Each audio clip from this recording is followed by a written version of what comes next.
ರೀ ಓಪನ್ ಆದ ಅಂಗಡಿಗಳು. ಲಕ್ಷ್ಮೇಶ್ವರ ಹೊಸ ಬಸ್ ನಿಲ್ದಾಣದ ಎದುರು ಪುರಸಭೆ ವತಿಯಿಂದ ನಿರ್ಮಿಸಿರುವ ವಾಣಿಜ್ಯ ಮಳಿಗೆಗಳಲ್ಲಿ ಸರ್ಕಾರದ ನಿಯಮಗಳನ್ನು ಮೀರಿ ಮೀನು, ಚಿಕನ್, ಎಗ್ ರೈಸ್ ಮಾರಾಟ ಮಾಡುತ್ತಿದ್ದ ಅಂಗಡಿಗಳನ್ನು ಬಂದ್ ಮಾಡಿಸಬೇಕೆಂದು ಮಂಗಳವಾರ ಮಳಿಗೆಗಳ ಎದುರು ಕರ್ನಾಟಕ ರಕ್ಷಣಾ ವೇದಿಕೆ ಸ್ವಾಭಿಮಾನಿ ಬಳಗ, ಜಯ ಕರ್ನಾಟಕ ಹಾಗೂ ಸಂಗೊಳ್ಳಿ ರಾಯಣ್ಣ ಅಭಿಮಾನಿ ಬಳಗದ ಕಾರ್ಯಕರ್ತರು ಪ್ರತಿಭಟನೆ ನಡೆಸಿದ್ದರು. ಈ ಹಿನ್ನೆಲೆಯಲ್ಲಿ ಪುರಸಭೆ ಸಿಬ್ಬಂದಿ 7 ಅಂಗಡಿಗಳನ್ನು ಬಂದ್ ಮಾಡಿ ಸೀಜ್ ಮಾಡಿದ್ದರು. ಆದರೆ ಬುಧವಾರ ಕರ್ನಾಟಕ ರಕ್ಷಣಾ ವೇದಿಕೆ ನಾರಾಯಣಗೌಡ ಹಾಗೂ ಕರ್ನಾಟಕ ರಕ್ಷಣಾ ವೇದಿಕೆ ಪ್ರವೀಣ್ ಶೆಟ್ಟಿ ಬಣ ಮತ್ತು ದಲಿತ ಸಂಘರ್ಷ ಸಮಿತಿ ಕಾರ್ಯಕರ್ತರು ವಾಣಿಜ್ಯ ಮಳಿಗೆಗಳ ಪ್ರಕರಣ ನ್ಯಾಯಾಲಯದಲ್ಲಿ ಇದ್ದಾಗಲೂ ಸಹ ಪುರಸಭೆ ಅಧಿಕಾರಿಗಳು ಅಂಗಡಿಗಳನ್ನು ಸೀಜ್ ಮಾಡಿದ್ದು ತಪ್ಪು. ಕಾರಣ ಸೀಜ್ ಮಾಡಿದ ಅಂಗಡಿಗಳನ್ನು ಚಾಲೂ ಮಾಡಬೇಕು ಎಂದು ಪಟ್ಟು ಹಿಡಿದರು. ಆಗ ಪುರಸಭೆ ಸಿಬ್ಬಂದಿ ತಾವೇ ಸೀಜ್ ಮಾಡಿದ ಅಂಗಡಿಗಳ ಬಾಗಿಲುಗಳನ್ನು ತೆರೆದರು.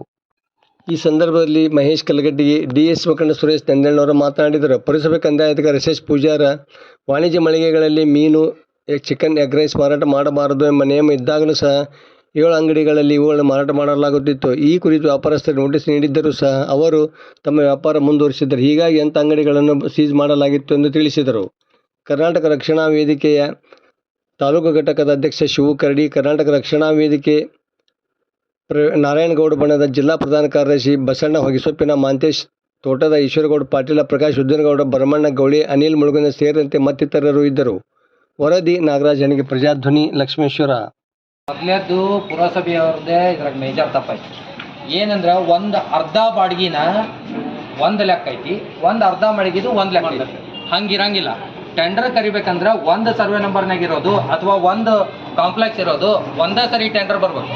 ಈಗ ಇನ್ನೊಂದು ಮಳಿಗೆ ಏನದವು 2027 ಮಾರ್ಚ್ 31 ಅದಾವು. ಇವ್ರು ಏನಾಗ್ಯಾವು ಈಗ ಮುಗ್ದಾವು ಅಂತ ಹೇಳ್ತಾರೆ. ಮುಗಿದ ಮೇಲೆ ನೀವು ಟೆಂಡರ್ ಯಾಕೆ ಕರೀಲಿಲ್ಲ? ಹಂಗಂದ್ರೆ ಅವ್ರ ಕಡೆ ಬಾಡಿಗೆ ಯಾಕೆ ತುಂಬಿಸ್ಕೊಂಡ್ರಿ? ಇಲ್ಲಿ ಬಾಡಿಗೆನೂ ತುಂಬಿಸ್ಕೊಂಡಾರ, ಟೆಂಡರು ಕರೆದಾರ.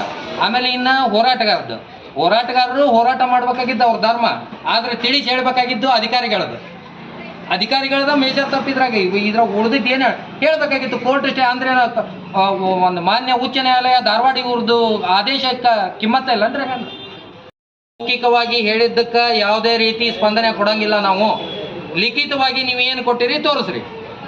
ಯಾವುದೋ ಆದೇಶ ಇದ್ರೂ ಲಿಖಿತವಾಗಿರ್ಬೇಕು. ಮೌಖಿಕವಾಗಿ ನಾವು ಬೆಲೆ ಕೊಡಂಗಿಲ್ಲ.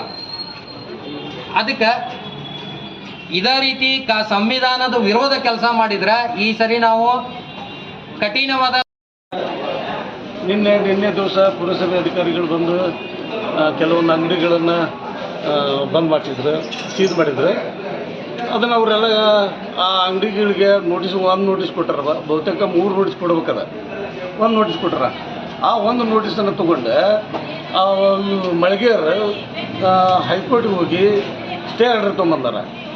ಆ ಸ್ಟೇ ಆರ್ಡರ್ ಇದ್ದಾಗೆ ಕೂಡ ಯಾರ್ದೋ ಮಾತು ಕೇಳ್ಕೊಂಡು ಕೆಲವೊಂದು ಸಂಘಟನೆಗಳ ಇದನ್ನು ಹಿಡ್ಕೊಂಡು ಅವ್ರ ಮಾತು ಕೇಳಿ ಏಕಾಏಕಿ ಬಂದ ಅಂಗಡಿಗಳನ್ನು ಸೀಜ್ ಮಾಡ್ತಾರೆ.